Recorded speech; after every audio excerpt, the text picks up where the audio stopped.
कभी सोचा है कि जो हम रोजमर्रा की जिंदगी में फोन या कपड़े इस्तेमाल करते हैं, उनका हमारे प्लैनेट पर आखिर असर क्या होता है? आज हम इसी बारे में बात करेंगे, उन स्मार्ट सिस्टम्स के बारे में जो ये पक्का करते हैं कि तरक्की भी हो और हमारा पर्यावरण भी सुरक्षित रहे। देखिए, सुबह की कॉफी से लेकर देर रात तक जो हम शोज देखते हैं, हमारी पूरी जिंदगी कहीं ना कहीं इंडस्ट्रीज पर ही तो टिकी है। हम सब अपने पसंदीदा ब्रांड्स पर भरोसा करते हैं, राइट? पर इस सारी सुविधा की, इस कंफर्ट की एक कीमत होती है। लेकिन क्या कभी हमने एक मिनट रुककर ये सोचा है कि इस तरक्की की, इस प्रोग्रेस की असली कीमत क्या है? जब दिल्ली में सुबह सुबह धुंध की चादर दिखती है या हम अपनी नदियों की हालत के बारे में सुनते हैं, तो ये एक रिमाइंडर है, एक याद दिलाने वाला है कि हर चीज की एक एनवायरमेंटल कॉस्ट होती है। और बस यहीं से हमारा सबसे बड़ा चैलेंज शुरू होता है। वो ये है कि हम अपनी इकोनॉमी को कैसे आगे बढ़ाएं और साथ ही साथ अपने प्लैनेट को कैसे बचाएं। ये एक बहुत ही कह सकते एक नाजुक संतुलन है जिसे साधना है। अच्छा, तो इस बैलेंस को बनाने के लिए अब कंपनीज और देश एक बहुत स्मार्ट तरीका अपना रहे हैं, जिसे हम कहते हैं एनवायरमेंटल मैनेजमेंट। और ये सिर्फ प्रॉब्लम होने के बाद उसे ठीक करने के बारे में नहीं है, बल्कि प्रॉब्लम को पैदा ही ना होने देने के बारे में है। तो सवाल उठता है कि ये एनवायरमेंटल मैनेजमेंट सिस्टम यानी ईएमएस आखिर है क्या? इसे न एक फिटनेस प्लान की तरह समझिए। बस ये किसी इंसान के लिए नहीं, एक कंपनी के लिए है। ये एक पूरा फ्रेमवर्क है, एक योजना है जो कंपनी को अपना एनवायरमेंटल परफॉर्मेंस ट्रैक करने में, नए गोल सेट करने में और टाइम के साथ लगातार बेहतर होने में मदद करती है। अब इस पूरे सिस्टम के दिल में, कह सकते हैं उसके कोर में, एक बहुत ही सिंपल लेकिन पावरफुल आइडिया है, पीडीसीए साइकिल, यानी प्लान, डू, चेक, एक्ट। ये एक तरह का पहिया है जो लगातार घूमता रहता है और ये पक्का करता है कि सुधार की प्रक्रिया कभी रुके नहीं। चलिए, इसे एक आसान से एग्जाम्पल से समझते हैं। सबसे पहला स्टेप है प्लान यानी योजना बनाना। मान लीजिए कंपनी ने तय किया कि उसे अगले साल पानी का इस्तेमाल 20% तक कम करना है। तो ये हो गया उसका गोल, उसका रोड मैप। प्लान बन गया। अब आता है डू, यानी उस प्लान को एक्शन में लाने का टाइम। अब वो कंपनी क्या करेगी? हो सकता है पानी बचाने वाली नई टेक्नोलॉजी लगाए, अपने एम्प्लॉइज को ट्रेनिंग दे कि उसे इस्तेमाल कैसे करना है। मतलब जो कागज पर था अब वो जमीन पर उतर रहा है। इसके बाद आता है चेक, यानी जांचना। एक तरह से स्कोर चेक करने जैसा है। कंपनी अपने पानी के बिल को मॉनिटर करेगी, डेटा देखेगी कि क्या वो सच में 20% की कमी वाले टारगेट के पास पहुंच रहे हैं या नहीं। और फिर आखिर में आता है एक्ट। मतलब अगर वो अपने टारगेट तक नहीं पहुंच पा रहे हैं तो वो अपनी स्ट्रैटेजी बदलेंगे।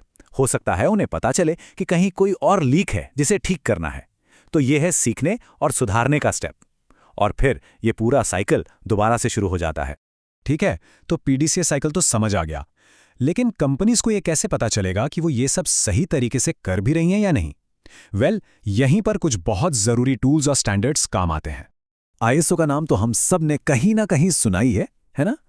तो ये जो आईएसओ 14001 है, ये एनवायरमेंटल मैनेजमेंट के लिए एक तरह का गोल्ड स्टैंडर्ड है। जब किसी कंपनी को ये सर्टिफिकेशन मिल जाता है तो ये दुनिया को बताता है कि हाँ, ये कंपनी सस्टेनेबिलिटी को लेकर वाकई में सीरियस है। अगला टूल है लाइफ साइकिल एनालिसिस या एलसीए। ये किसी प्रोडक्ट की पूरी जिंदगी की कहानी को परखने जैसा है। सोचिए एक प्लास्टिक की बोतल के बारे में। उसकी कहानी कहाँ से शुरू होती है? कच्चे तेल से। फिर वो एक बोतल बनती है, हम उसे इस्तेमाल करते हैं और फिर या तो वो रिसाइकिल होती है या कचरे में चली जाती है। एलसीए इसी पूरी कहानी के हर स्टेप का एनवायरमेंटल इम्पैक्ट देखता है। मतलब ये एनालिसिस हर स्टेज को बारीकी से देखता है, कच्चा माल निकालने से लेकर उसे बनाने, फिर दुकानों तक पहुंचाने, फिर हमारे इस्तेमाल करने और आखिर में जब हम उसे फेंक देते हैं तब तक। इससे पता चलता है कि सबसे ज्यादा एनवायरमेंटल डैमेज किस स्टेज पर हो रहा है।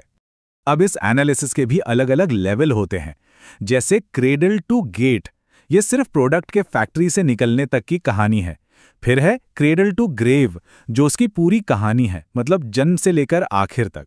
और सबसे बेस्ट माना जाता है क्रेडल टू क्रेडल, जहां कोई अंत ही नहीं है। प्रोडक्ट को पूरी तरह से रिसाइकिल करके एक नई जिंदगी दे दी जाती है। अब एक ऐसे टूल की बात करते हैं जो एक तरह से भविष्य में झांकने में मदद करता है। इसका नाम है एनवायरमेंटल इम्पैक्ट असेसमेंट या ईआईए।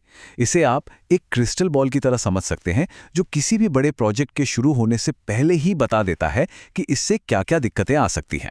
जैसे मान लीजिए कहीं कोई नया डैम बन रहा है, तो EIA ये पता लगाने में मदद करेगा कि इसका वहाँ के जानवरों और नदियों पर क्या असर पड़ेगा। और ये कोई छोटी मोटी चीज़ नहीं है, ये एक पूरी डिटेल्ड प्रोसेस है। इसमें एक्सपर्ट्स पहले वहाँ के मौजूदा एनवायरनमेंट को स्टडी करते हैं, फिर आने वाले इम्पैक्ट्स का अंदाज़ा लगाते हैं, और सबसे ज़रूरी बात, इसमें वहाँ के लोकल लोगों को भी अपनी बात रखने का मौका दिया जाता है। चलिए अब थोड़ा जूम आउट करते हैं और बड़ी पिक्चर को देखते हैं। उन बड़े इकोनॉमिक आइडियाज़, देश के कानूनों और हम जैसे कंज्यूमर्स के लिए बनाए गए टूल्स पर नज़र डालते हैं, जो इस पूरे एनवायरमेंटल मैनेजमेंट को एक शेप देते हैं। यहाँ एक बहुत इंटरेस्टिंग आइडिया आता है, एनवायरमेंटल कुज़नेट्स कर्व। ये थ्योरी क्या कहती है कि जैसे जैसे कोई देश अमीर होता जाता है, शुरुआत में वो ज़्यादा पोल्यूशन करता है, लेकिन फिर एक टर्निंग पॉइंट आता है जब वो देश काफ़ी अमीर हो जाता है। तब वहाँ के लोग साफ सुथरे एनवायरनमेंट की डिमांड करने लगते हैं और फिर पोल्यूशन कम होने लगता है, बिल्कुल एक उल्टे यू की तरह। लेकिन क्या ये वाकई इतना सिंपल है? क्रिटिक्स सवाल उठाते हैं, क्या ये थियरी CO2 जैसे पोल्यूटेंट्स पर भी लागू होती है? या फिर क्या पोल्यूशन सच में कम हो रहा है, या अमीर देश सिर्फ अपनी गंदी फैक्ट्रीज को गरीब देशों में शिफ्ट कर रहे हैं? और सबसे बड़ा सवाल, क्या ये पैसा है जो एनवायरनमेंट को साफ करता है, या फिर मजबूत कानून? अगर भारत की बात करें तो हमारे पास भी अपने एनवायरनमेंट को बचाने के लिए काफ़ी मजबूत कानून हैं। वाटर एक्ट से लेकर एयर एक्ट तक, और ख़ास तौर पर 1986 का एनवायरनमेंट प्रोटेक्शन एक्ट, जिसे दुखद भोपाल गैस ट्रेजेडी के बाद बनाया गया था। ये सारे कानून दिखाते हैं कि देश अपने नेचुरल रिसोर्सेज को बचाने के लिए कितना कमिटेड है। और ये कहानी सिर्फ सरकारों और बड़ी कंपनियों की नहीं है, हम सब भी इसमें एक रोल प्ले करते हैं। इको लेबल्स जैसे भारत का इको मार्क, जो मिट्टी के घड़े जैसा दिखता है, ये पावर हम सबके हाथों में देते हैं। तो अगली बार जब शॉपिंग करें तो इस निशान पर ज़रूर ध्यान दें। ये हमें ऐसे प्रोडक्ट्स चुनने में मदद करता है जो हमारे प्लैनेट के लिए बेहतर हैं। तो इन सब बातों से एक चीज़ तो साफ है, एनवायरमेंटल मैनेजमेंट कोई मंजिल नहीं है, बल्कि ये एक लगातार चलने वाला सफ़र है, एक ऑनगोइंग प्रोसेस। और देखिए, हम घूम फिरकर वापस उसी PDCA साइकिल पर आ गए। ये हमें याद दिलाता है कि गोल परफेक्शन नहीं, बल्कि लगातार इंप्रूवमेंट है। ये हमेशा सीखते रहने, बदलते रहने और हर बार थोड़ा और बेहतर करने का एक कभी ना खत्म होने वाला चक्र है। तो आखिर में ये सवाल हम सबके लिए हैं, हम अपनी तरक्की की इच्छाओं और अपने प्लैनेट की ज़रूरतों के बीच वो सही बैलेंस कैसे बना सकते हैं? ये सवाल सिर्फ कंपनियों या सरकारों के लिए नहीं है, बल्कि हम में से हर एक के लिए है, सोचने के लिए।